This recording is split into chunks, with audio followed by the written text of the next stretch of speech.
always regret not reading enough when you need it. If you don't sleep now, you'll look like a pancake tomorrow. An episode of Wilderness Building you must watch before bed. Guaranteed to give you a good night's sleep after watching. Today, I'm guessing my old baby's phone battery should be around 48%. And you're probably lying in this posture. If I guessed right, leave a comment. If I guessed wrong, take a photo and post it in the comments. Now, please put your left foot on your neck. And let's get straight into today's topic. This man exploring the jungle is named Geek because he didn't knock before entering Boss Jin's office. He was kicked out of the company by the secretary. Left with no choice, he came to the Ionian jungle to make a living. He didn't wallow in his career frustration, but decided to fulfill his childhood dream once again, to build a unique and beautiful wooden cabin. Not only to solve his housing problem, but also for spiritual self-reconstruction. The hillside before him is his chosen feng shui treasure land. The red soil here is soft in texture, saving Jing a lot of effort in digging.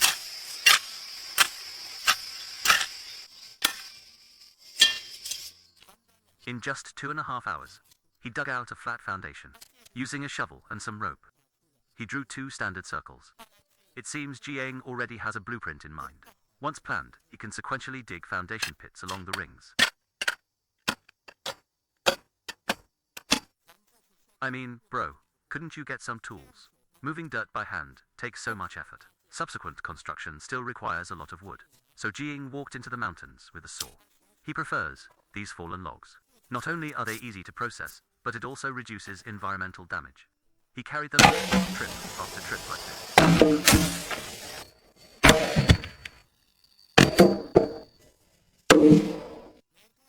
It didn't take long to collect a large pile of pillar materials. He also needed to collect some nearby stones. To help support the pillars, his pillars are slightly different from others. All of them use a pair-by-pair combination. It looks quite sturdy too, but I still have to give it a 1.5-star review. Not carbonizing the bottom is one thing, but you're too lazy to peel the bark too. You'll learn your lesson when termites take over. After planting the pillars, he started processing the wood again, sawing them into sticks of uniform length. Then he brought over a thick log and carefully carved it.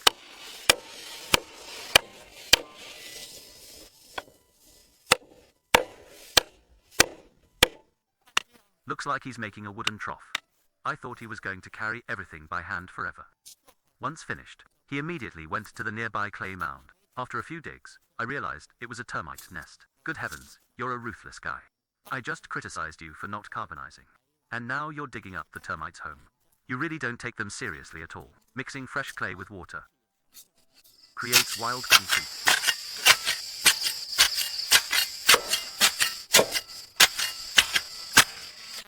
He used the previously sawn sticks as bricks and began stacking them layer by layer with concrete. This structure is not only very sturdy, but can also be shaped however you want.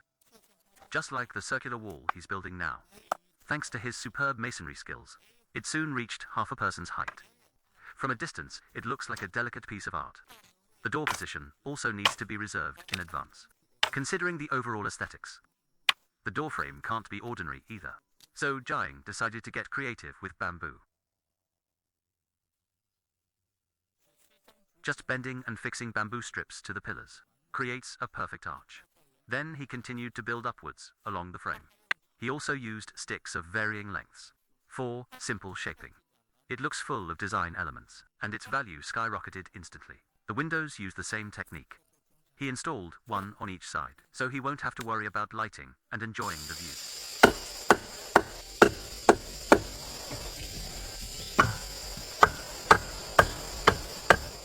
At this point, the height has exceeded Ging's 1.5-meter stature.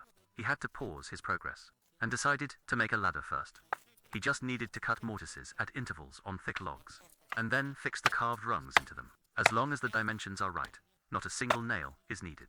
With the help of the ladder, he could continue building. Soon, the whole structure reached a height of 2.5 meters. He also made a unique edge banding at the top, making the whole house look even more chic. The roof built with so much effort shouldn't be wasted. He imagined drinking tea and having a BBQ up there in the future. But climbing up and down a ladder isn't very elegant. Therefore, Jiang decided to build a delicate staircase on the side. After planning the area, he started digging. This was already a piece of cake for him. After clearing the dirt, he continued digging foundation pits. then planted the pillars and rammed the earth to secure them.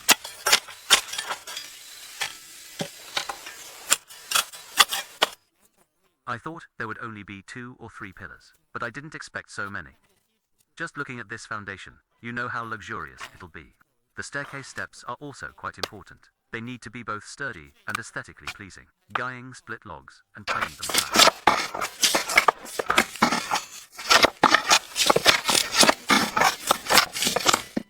To get beautiful wooden planks. To facilitate later fixation, round holes also needed to be chiseled. He worked tirelessly like this, and soon made a huge pile. Next came the installation phase. After making simple marks, he chiseled holes in the pillars, and then secured them with thick wooden pegs. Actually, a hand drill would be much more convenient than a chisel. Of course, the fastest would be wild iron nails. Unfortunately, he has nothing, except a whole lot of drive.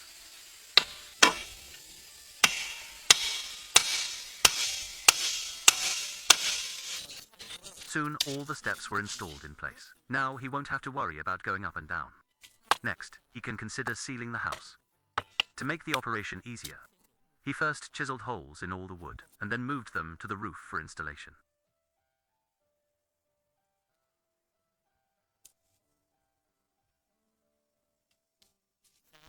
To make it more secure, it must be installed on the pillars. Guying used the same method as the stairs to drive in wooden pegs, with a sturdy base frame. He could continue laying sticks for preliminary sealing. From here, you can see the back wall isn't round. As for why, you guys can take a guess first.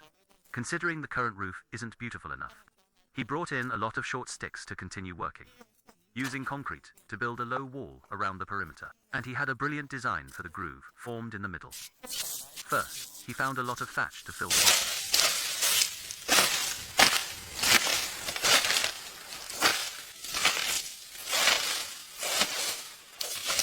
And then laid a thick layer of dirt over it. This not only disposes of excess dirt, but also achieves a perfect seal for the top. So he won't have to worry about rain washing it away. After laying it out, Jing made a simple wooden hammer. He then further rammed and consolidated the dirt. After finishing all this, the cabin finally started to show its edge. Then Jing was seen tinkering with the pillars again. Look at his uncontrollable smirk. Who knows what bad idea he's brewing. He quickly made a bunch of weird materials. I only realized what it was when he installed it. This ingenious design must be some kind of trap. For dinner, he took out his cherished biscuits as bait. After all, nothing ventured, nothing gained. To increase the margin of error, he set up several traps in a row, so he could just wait for the delicious food to fall into the net. On his way home, he conveniently collected a lot of stones. He plans to pave them all on the roof. This way, when drinking tea here in the future, he won't have to worry about it being muddy.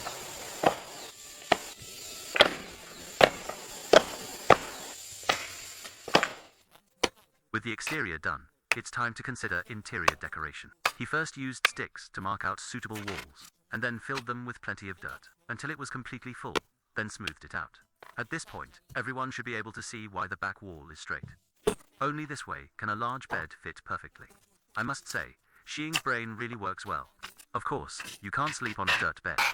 Xing made many more beautiful planks. After planing them flat, he began laying them. For aesthetic purposes, he specially used a bricklaying pattern. Thus, this large bed became a piece of art. With such an exquisite bed, the floor certainly couldn't be slaughtered.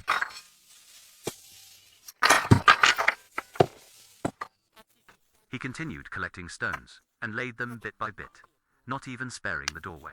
At this moment, dappled sunlight shone on the cabin, looking so dreamy. Accompanied by bursts of birdsong, he quickly finished laying all the floors. Considering there were still many planks and materials left, Ging once again activated his super brain, and swiftly made a beautiful table and a lounge chair.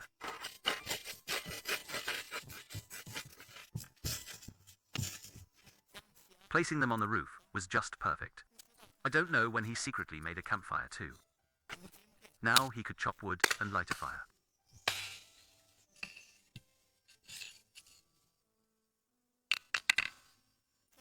The billowing smoke seemed to declare sovereignty to the jungle. There were some wild tea trees not far away, so he planned to pick some to brew a pot of hot tea. Although unroasted tea leaves are a bit astringent, it didn't affect his enjoyment at all.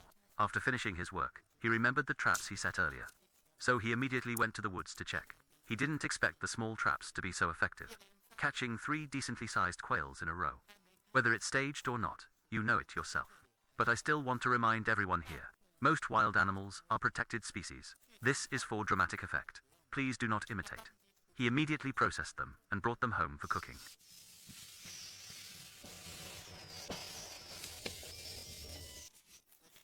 At this time, the hot tea just boiled. He roasted the meat skewers over the charcoal, and had a cup of fragrant hot tea along the way. Sitting on the roof, enjoying the food, while watching the sunset, even the gods would envy this cozy life. Before long, the quails were roasted crispy on the outside, and tender on the inside. He couldn't wait to taste them while they were hot. At this moment, the misery of unemployment, the hardship of building, all melted into this bite of crispy, tender roast meat, and the sky full of sunset clouds. After eating and drinking his fill, he returned to the ground floor cabin. Lying on that exquisite large bed, outside is the jungle nocturne. Inside is a full sense of achievement. He is no longer that unlucky guy who, for not knocking, got kicked out of the office, but rather, on this hillside, the king of a geometric aesthetic fortress,